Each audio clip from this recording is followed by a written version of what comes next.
সৌভাগ্য দান করেছেন এবং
दो जहानेर रहमत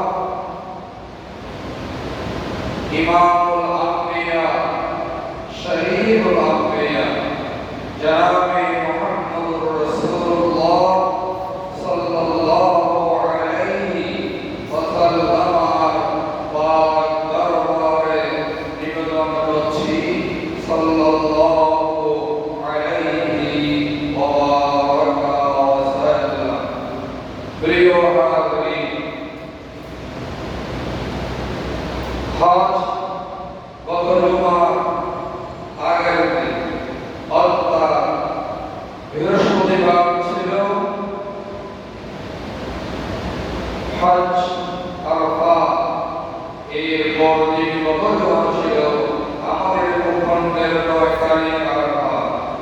এরপর পরে কোরবানি দিন, এরপর পরে কয়েকদিন পরে এসে আবার আজকের জুমায় সমাগত হলো।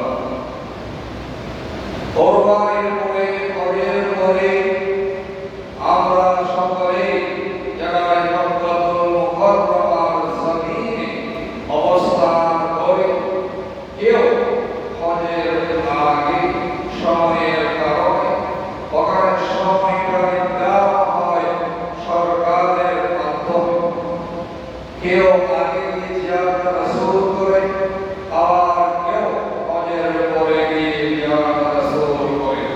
অতএব আজকের বিষয় হচ্ছে হৃদয়ের টানে মদিনার টানে, হৃদয়ের টানে মদিনার টানে। এই বিষয়কে সামনে রেখে কোরআনুল কারীম সূরা আল-হুজুরাত শরীফের 2 নং আয়াত আমরা তেলাওয়াত করেছি। আল্লাহ সুবহানাহু ওয়া তাআলা যদি আমাদেরকে বলা এবং শোনা তৌফিক দান করেন, আমরা ইনশাআল্লাহ বলবো, শুনবো। সুবহানাকা লা ইলমা লানা ইল্লা মা 'আল্লামতানা ওয়া মা তাওফীকি ইল্লা বিল্লাহ আলাইহি তাওয়াক্কালতু ওয়া ইলাইহি মুনীব। প্রিয় হাজরিন, আল্লাহ সুবহানাহু ওয়া তাআলা এখানে আজকের যে বক্তব্য দিয়ে শুরু করলাম, এখানে গোটা বিশ্ব মণ্ডলীকে আল্লাহ পাক আহ্বান করেননি, শুধুমাত্র যারা ঈমানদার তাদেরকে আহ্বান করেছেন। 600 উপরে কোটি মানুষকে আল্লাহ পাক সম্বোধন করেননি। আবার কোটির উপরে মুসলিম সবাইকে সম্বোধন করেননি। একমাত্র ঈমানদার যার মধ্যে রয়েছে তাওহীদ, যার মধ্যে রয়েছে রাসূল রিসালাতের আলো, যার মধ্যে রয়েছে পরকালের জগতে জবাবদিহিতা অনুশীলন, তাদেরকে আল্লাহ পাক ডাক দিয়ে বলেছেন, ও মদিনা আগমনকারী, তোমরা জানো সেই মদিনাওয়ালা কে, সেখানে কে আছে, কিভাবে তোমার আমলটুকু বরবাদ হয়ে যায়, কিভাবে তোমার আমলটুকু বরবাদ থেকে রেহাই পায়, শুনে নাও। তাই শুনতে হবে, হৃদয় দিয়ে আমল করতে হবে হৃদয় দিয়ে। কারণ আমার জীবন, আমার মরণ আল্লাহ এবং তার রাসূলের জন্যে, আমার কোরবানি আল্লাহ এবং তার রাসূলের জন্যে। কুল ইন্না সালাতি ওয়া নুসুকি ওয়া মাহইয়ায়া ওয়া মামাতি লিল্লাহি রাব্বিল আলামিন। আমরা স্বীকৃতি দিয়েছি লা শারীকা লাহু ওয়া বিযালিকা উমিরতু ওয়া আনা আউওয়ালুল মুসলিমিন। তাহলে মুসলমান হচ্ছে আল ইসলাম ওয়াল ইহাদান তাকাম। আপনার আমার চুল থেকে পায়ের নখ পর্যন্ত জীবনের চৌহদ্দি যত আপনি এগিয়ে যাবেন, সমস্ত সময় গ্রহণ করতে হবে আল্লাহ হুকুম তার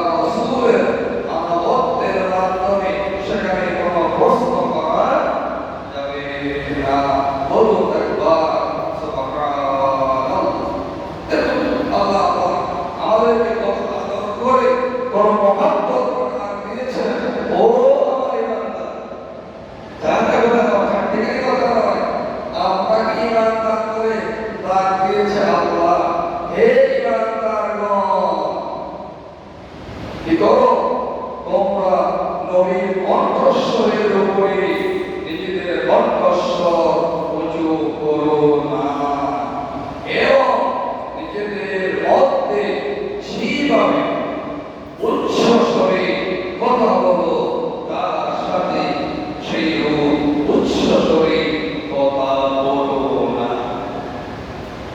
এরপরে আল্লাহ বলছেন এই আশঙ্কা, এই আশঙ্কা যে তোমাদের সকল কাজ বিনষ্ট হয়ে যাবে, অথচ তোমরা অবরোধ করতে পারবে না। তোমার আমল যত নামাজ পড়েছ, রোজা করেছ, হজ করেছ, যাকাত দিয়েছ, কালবার করেছ, এই করেছ, সেই করেছ, সব কিছু বরবাদ হয়ে যাবে।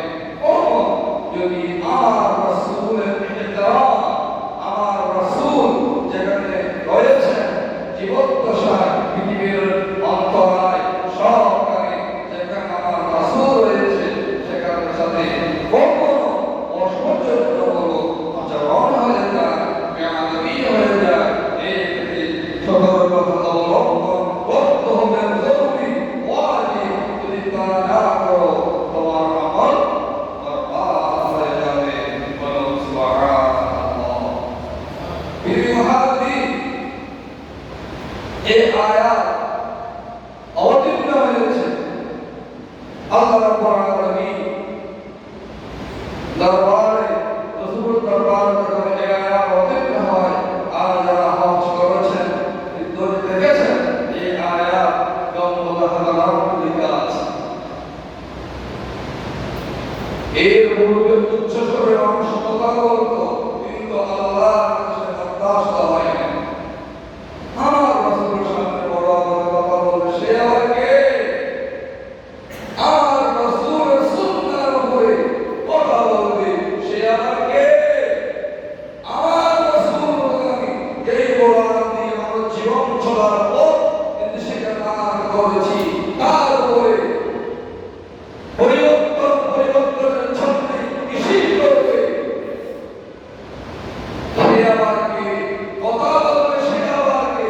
সংশোধনী আনতে বলবে, সে আবার কে? কোথায় যাওয়া? তোমার কি সামর্থ্য আছে? ইয়া মাশারাল জিন্নি ওয়াল ইনস ইন ইসতাতাতুম আন তানফুযু মিন মাওয়ারিস সামাওয়াতি ওয়াল আরদ ফানফুযু লা তানফুযু ইল্লা বিসুলতান। কোথায় যাবে ওই মানবের দল, ওই মানবের দল? আকাশ ও জমিন ছেড়ে কোথায় যাও? তুমি আমার হুকুম, আমার রাসূলের সুন্নাহ বাধা থাকি যাওয়ার কোনো পথ কি আছে? আছে? বলুন, যাওয়ার পথ আছে না? তারপরে আবার ধার্মিকতা, এই তো ধার্মিকতা হয়ে গেল চলবে মেনে না। এবং এই আয়াত অবতীর্ণের পূর্বে একজন সাহাবী ছিলেন, যার নাম হাদিসে নববীতে পাওয়া যায় সাহাবে ইবনে কাওয়াস। তার স্বাভাবিকভাবে কণ্ঠস্বর ছিল একটু বড় ছিল। অনেক মানুষ আছে তার কণ্ঠস্বর এমনি বড়, ঠিক আছে, আসলে সে কালচুয়াটা করে দাবি লাভ করে না, কণ্ঠস্বরটাকে ছোঁয়ার মতো হবে তার বড়। এই আয়াত অবতীর্ণের পরে গাইস ইন্তকাল পর্যন্ত আল্লাহ দরবারে করেছেন, আয় আল্লাহ মাফ করে দাও। পৃথিবীর যে জায়গায় থাকুন না কেন মুসলমান, নবীর কথার উপরে কোনো কথা নাই, নবীর চরিত্রের উপরে কোনো চরিত্র নাই, নবীর ধর্মী ইসলামের উপরে কোনো দ্বিমত পোষণ করা কারোর পক্ষে সম্ভব নয়। এভাবে রাসূল করিম রউফুর রহিম সাল্লাল্লাহু আলাইহি ওয়াসাল্লাম হুজরাত আল্লাহ রাসূল শুয়ে আছেন, কেউ বড় আওয়াজে সালাম দিতে পারবে না, কেউ বড় আওয়াজে কথা বলতে পারবে না, বড় কেউ আওয়াজ চলাচল করতে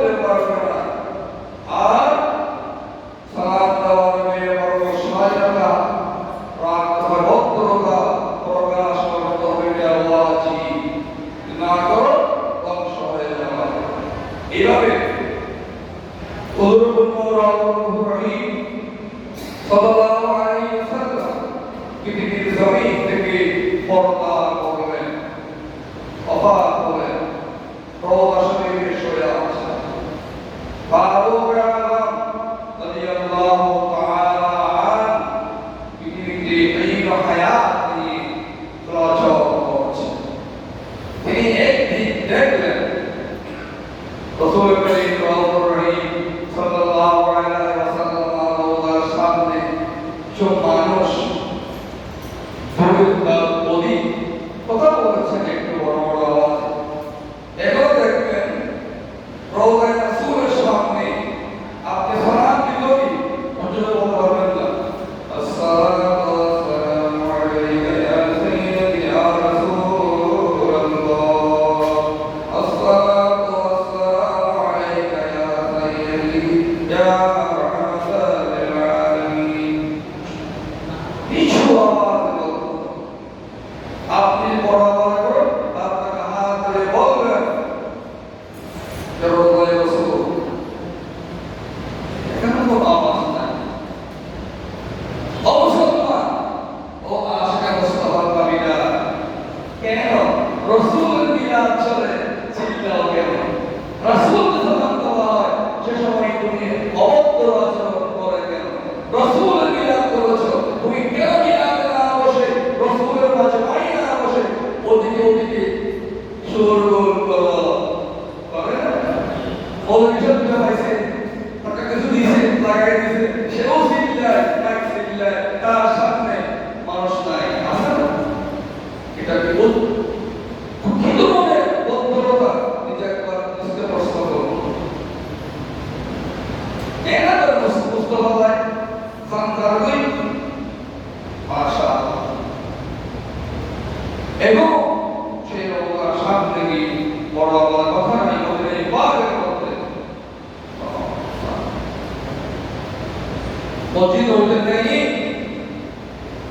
ওমর রাদিয়াল্লাহু তাআলা ডাক থেকে আসেন, ভাই তোমাদের বাড়ি কোথায়? তোমার কোথেকে আসছো? তারা বললেন, ও আল্লাহর নবী সাহাবা, ও ফারুক আযম, আমরা তাইফ পাশে। কোথায়? তাইফ পাশে। তখন ওমর রাদিয়াল্লাহু তাআলা আনহু তাদেরকে বললেন, আজকে রেহাই পেয়েছো তাইফ পাশে হওয়ার কারণে। তোমরা যদি আজকে মদিনার অধিবাসী হতে আমি তোমাদেরকে বেত্রাঘাতের মাধ্যমে শাস্তি প্রদান করতাম। যেহেতু তোমরা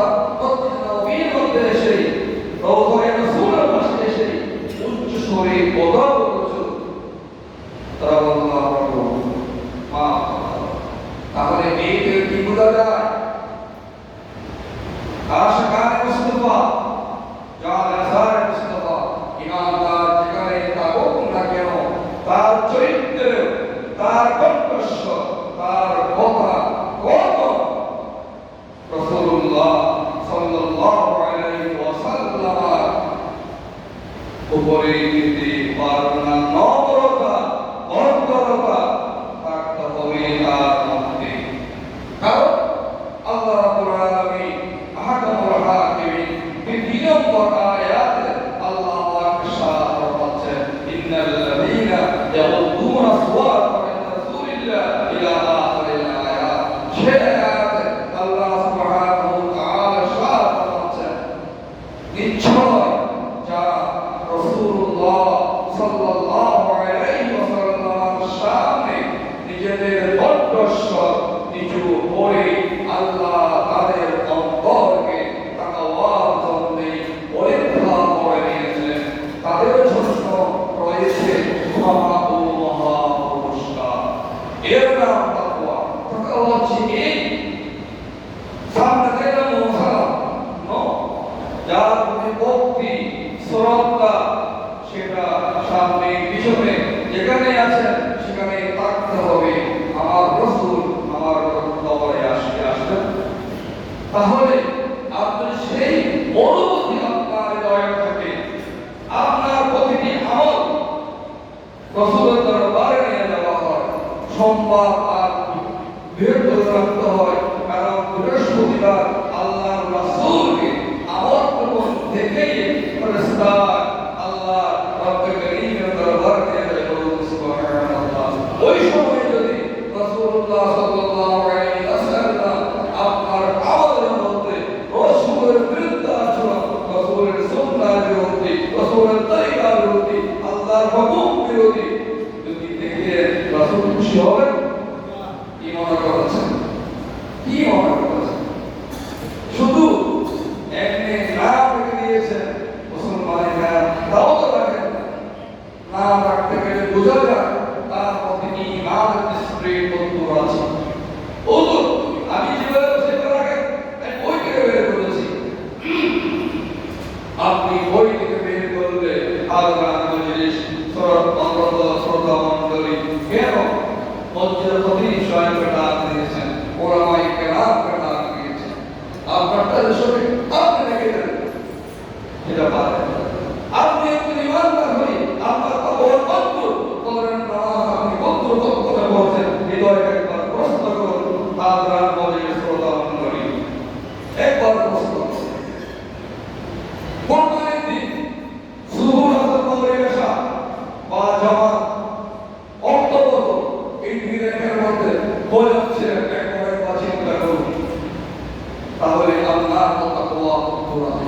যদি আপনি পেরেছেন তাহলে আপনি তাকওয়ার মানদণ্ডে পেয়েছেন, উপনীত হয়েছেন।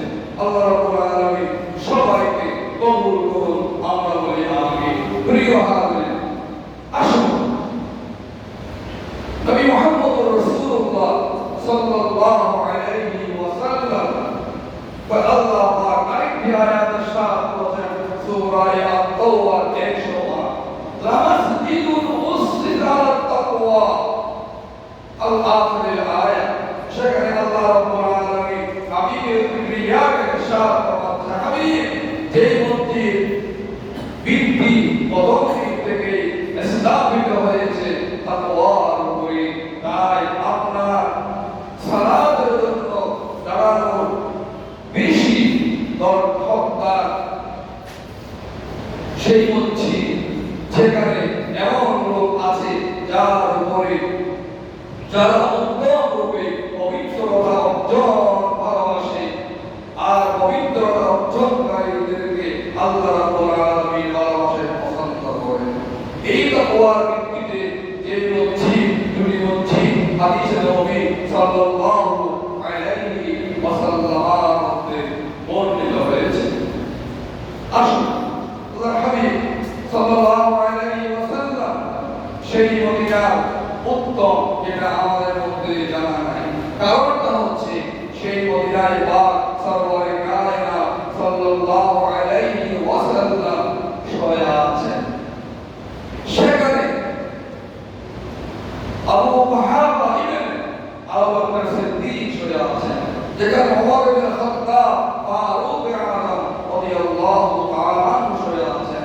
সেখানে জান্নাতুল বাকি শরীফ রয়েছে, সেইখানে শুহাদায়ে বদর রয়েছে, সেখানে শুহাদায়ে উহুদ রয়েছে। বলুন সুবহানাল্লাহ। আল্লাহর হাবিব জনাবে মুহাম্মদুর রাসূলুল্লাহ সাল্লাল্লাহু আলাইহি ওয়াসাল্লাম ইরশাদ ফরমাচ্ছেন যে মদিনায় পাকের মধ্যে কখনো কিয়ামত পর্যন্ত সেখানে দাজ্জালের আগমন ঘটবে না, সেখানে কোনো তাগুতের আগমন সেখানে ঘটবে না। বলুন সুবহানাল্লাহ। ও রাসূলুল্লাহ সাল্লাল্লাহু আলাইহি ওয়াসাল্লাম ইরশাদ করেছেন, রাসূলুল্লাহ সাল্লাল্লাহু আলাইহি ওয়াসাল্লাম ইরশাদ করেছেন, দুইটা মসজিদ মদিনায় পাকের মধ্যে খুবই গুরুত্বপূর্ণ। কয়টি মসজিদ বললাম? দুটি মসজিদ। একটা হচ্ছে মসজিদে নবী সাল্লাল্লাহু আলাইহি ওয়াসাল্লাম, আরেকটা হচ্ছে মসজিদে কুবা। বলুন একবার সুবহানাল্লাহ। যে মসজিদ কুবা প্রথমে আল্লাহ রাসূল সাল্লাল্লাহু আলাইহি ওয়াসাল্লাম অবস্থান করেছেন। সুবহানাল্লাহ। আল্লাহর হাবিব জনাবে মুহাম্মদুর রাসূলুল্লাহ সাল্লাল্লাহু আলাইহি ওয়াসাল্লাম ইরশাদ করেছেন, আমি যেখানে শুয়ে আছি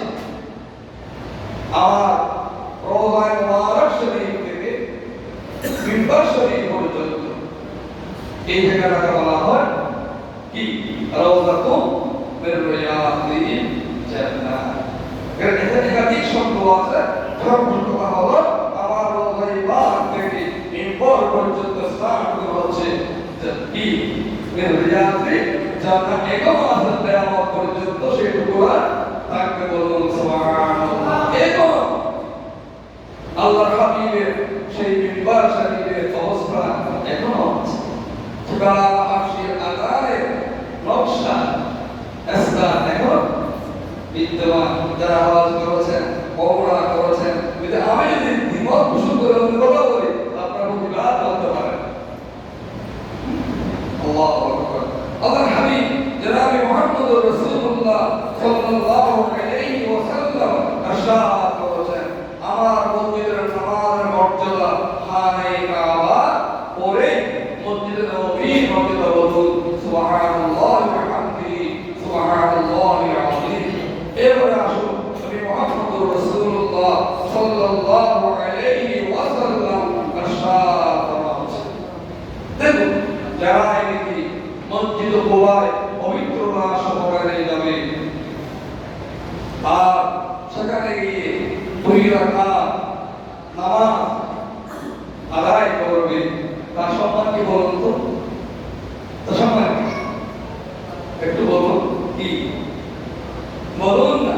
একটি পরিপূর্ণ ওমরার সওয়াব বলুন, একটি পরিপূর্ণ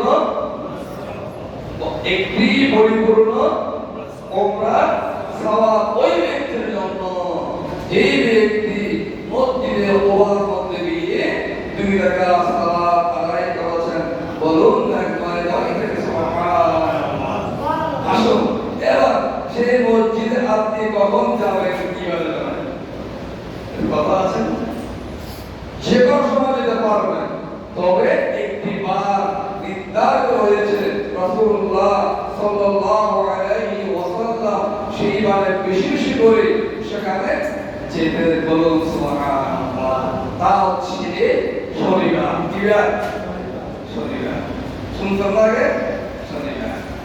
মানুষ দেখবেন আরব পাশে মদিনার বাচ্চারা আছেন, তারা ঘরে সবাই কেউ হেঁটে কেউ গাড়িতে করে সেই মসজিদে কুবায় গিয়ে 2 রাকাত নামাজ আদায় করার কারণ আল্লাহর হাবিব জনাব মুহাম্মদুর রাসূলুল্লাহ সাল্লাল্লাহু আলাইহি ওয়াসাল্লাম ইরশাদ করেছেন, যারা সেখানে গিয়ে 2 রাকাত সালাত আদায় করবে আল্লাহ রব্বুল ইজ্জত ওয়া জালালুহু তাআলা কি দিবেন? একটি ওমরার সওয়াব দান করবেন। আবার বলুন সুবহানাল্লাহ।